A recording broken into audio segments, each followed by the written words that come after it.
اخيرا الحمد لله رب العالمين، يعني الحمد لله رب العالمين بعد طول انتظار كتير جدا الاهلي قدر يكسب سموحه النهارده 2-1 وبيرجع بمكسب. يعني ايه مكسب؟ في الدقائق الاخيره مكسب. كنا خلاص يعني الواحد على اعصابه بيقول لك لحد امتى هتفضل سلسله التعادلات والهزايم للنادي الاهلي، ولكن طاهر محمد طاهر يعني يعتبر انقذنا النهارده. بس ده مش من الاداء، يعني اوعى دماغك تاخدك وتفكر ان اداء النادي الاهلي اتظبط او حاجه لا قدر الله. لا، ما فيش الكلام ده، ما فيش الكلام ده. في عشوائيه في الملعب زي ما احنا ما اتغيرناش في حاجه، في تبديل لمراكز انت نفسك مش فاهم ليه. الواجبات اللي بتاخدها اللعيبه دي. امام عاشور النهارده نص الملعب ما بيتحركش، مع ان الراجل ده المفروض يزيد، المفروض يكمل، المفروض نشوف له تسديدات، المفروض نشوف له اختراقات، المفروض نشوف له لمسه تغير الملعب. ولكن برضه بنشوف امام عاشور يعني راجع كتير قوي النهارده في نص الملعب. احمد سيد زيزو لسه عنده مستواه، الراجل لسه يعني بدلك كليم. مفيش جديد يقدمه، ولكن هو عنده قدرات كويسه جدا. قعدنا ننده على حسين الشحات في الماتشات الكتيره اللي فاتت، وناس كتير النهارده بتتكلم على حسين ان هو ما كانش على قد طموح الناس اللي كانت بتنادي بيه. ولكن انا معلش يعني انا مختلف معاكم شويه. لا، انا شايف ان حسين النهارده كان كويس جدا، بصرف النظر عن ممكن شويه حاجات بسيطه عملها. ولكن لازم ما تنساش ان الراجل ده بعيد شويه، الراجل ده مش موجود في التشكيله الاساسيه على طول، فده الطبيعي ان هو يطلع بمستوى يعني متوسط. ولكن حسين بينزل يفرق معاك كتير جدا، خفيف وسريع وبيحاول واكتف على الجون، ودي مهم جدا. ولكن لا، انت محتاج تدي اللعيبه دي اكتر. محمد شريف النهارده برضو الراجل ليه فتره كبيره مستبعد من القايمه على دكه البدلاء، فبرضو التاني مش هنقدر النهارده نقول. لكن في برضه لمسات يا جماعه في الكوره للمهاجم كده، تحس برضه ان هو عنده حاجه يديها. ولكن يعني ما حسيناش ده مع محمد شريف، ما حسيناش ان محمد شريف ممكن يغير في النادي الاهلي. ولكن طاهر نزل حاضر ذهنيا، الراجل قدر ان هو يحط الكوره براسه. يعني ايه، حاول ان هو بفني، يعني اللي هو مفيش لا تراجع على استسلام، لازم الكره دي اركز فيها وتدخل جون، وربنا كلل مجهوده. ولكن اللي انا عايز اقوله النهارده ان رجل المباراه هو النادي الاهلي. رجل المباراه النهارده هو جمهور النادي الاهلي. جمهور النادي الاهلي اللي من اول ثانيه لحد اخر ثانيه تشجيع باستماته، تشجيع مفيش بعد كده.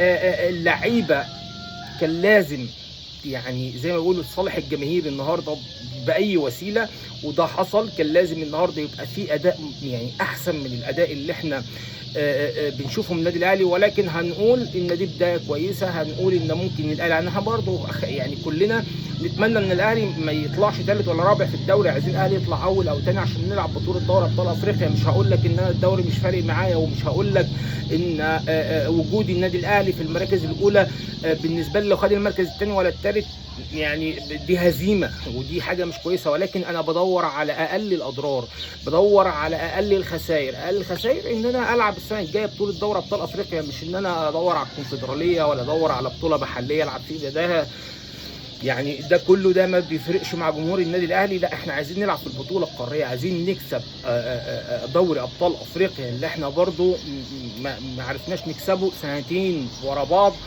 وكان في ايدك وكان في المتناول. ولكن برضو في شيء غريب في النادي الاهلي دلوقتي. القصه اللي احنا يعني او القصه اللي دايره، الاهلي بيبعت خطابات لاتحاد الكوره، والاهلي عايز يسمع اللي حصل ما بين الحكم محمود وفا وما بين الراجل اللي كان موجود على الفار، واتحاد الكوره وافق. ولكن بيقول لك يبعت لي ناس فنيين، يبعت لي وليد صلاح الدين، مش عايزين الكابتن سيد عبد الحفيظ، او يعني ايه بيفرضوا عليك ان انت تبعت عدد بمزاجهم. ولكن النادي الاهلي رده، قال لك ان الكلام ده مش موجود في اللائحه. انا الوحيد اللي اقدر اقول مين اللي يروح يمثل النادي الاهلي ومين ما تفرضش عليا حضرتك قرارات. انا اللي يعني ليا الاولويه ان انا اروح اسمع حتى ولو جبت حتى خبير قانوني. يمكن انا عايز اجيب خبير قانوني يا سيدي، يمكن انا عايز اجيب ناس متخصصه في ضربه الجزاء تفهم. الناس كتير بتقول لك يا كل ده يا جماعه عشان ضربه جزاء. لا، الفكره مش ضربه جزاء، صدقني والله العظيم. نظره النادي الاهلي اللي انا اعرفه نظره ابعد شويه. النادي الاهلي بيدور على منظومه كامله، النادي الاهلي بيحاول يطلع لك الفساد موجود فين، في انه حته. النادي الاهلي عايز يقول لك ان لجنه التحكيم لا عندها مشاكل ولازم تحلها. لجنه النادي الاهلي عايز يوصل لك ان ممكن يحصل حوار في الفار انت ما تعرفش عنه حاجه، وممكن الراجل يبقى متحامل على النادي الاهلي. فمن حق النادي الاهلي ان هو يسمع المحادثه زي ما حضرتك قلت، زي ما حضرتك انت اللي قلت ان انا ممكن لو اي نادي عايز يسمع اللي حصل ما بين الحكم الساحه وحكم الفار يدفع رسوم حضرتك ويجي يسمع. واحنا عملنا كل الكلام ده، بس ما تفرضش عليا سيادتك ان انا اجيب حد معين او ان انا ابعت ناس معينين. انا اللي في ايدي، او انا يعني بتكلم كمجلس اداره النادي الاهلي، انا اللي اختار مين اللي يجي عندك، مش حضرتك اللي اختار. وفي الاخر النادي الاهلي خلاص هيختار الكابتن سيد عبد الحفيظ، هيروح بكره هنشوف ايه اللي هيحصل بكره. انا حاسس ان في عكه هتحصل بكره، في قصه هتحصل بكره، في حاجه هتحصل من اتحاد الكوره، لان الاتحاد الكوره على راسه بطحه. ده اللي انا حاسه، يعني انا شايف كده، شايف ان اتحاد الكوره على راسه بطحه ومش عارف يعمل ايه، بيحاول بشتى الطرق ان هو يعدي الموضوع. كان النهارده كان في برضه لقاء مع اوسكار مع ابراهيم عبد الجواد. الراجل يعني والله العظيم انا مش عايز اسخر منه، او مش عايز، انا بتكلم عن الراجل فنيا وقدرات تحكيميه وان هو جاي يعدل المنظومه. والله العظيم يا جماعه الراجل ما عنده حاجه، والله العظيم الراجل بيحلل اللقطات اللي بتتحسب على المنافسين او اي لقطات. والله يا جماعه ما عنده حاجه يعملها. راجل كلامه كله انا شايف ان هو عشوائي، ما يعني بيحاول ان هو يبرر للحكام باي وسيله، سواء كان غلط او كان صح. وسالوه على كره الاهلي وسيراميكا كليوباترا، والراجل يقول لك انا يعني الكره مش ضربه جزاء، عكس اتجاهات الناس كلها. الراجل شايف حاجه احنا كلنا مش شايفينها. شايف حاجه غريبه، الله اعلم، قاموس جديد جاي من التحكيم، قانون جديد جاي من التحكيم.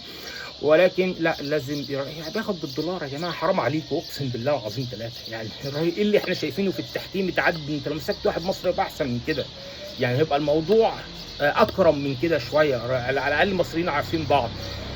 مش عارف بصراحه. لا يعني لازم الناس تفوق شويه، لازم الناس تعرف ان الدوري المصري ده المنتج بتاعك، ده الحاجه اللي انت بتصدرها للناس، ده مرايتك. ما ينفعش يحصل فيه المهاترات اللي احنا بنشوفها. فنتمنى ان شاء الله باذن الله ان الناس تستفيق كده شويه.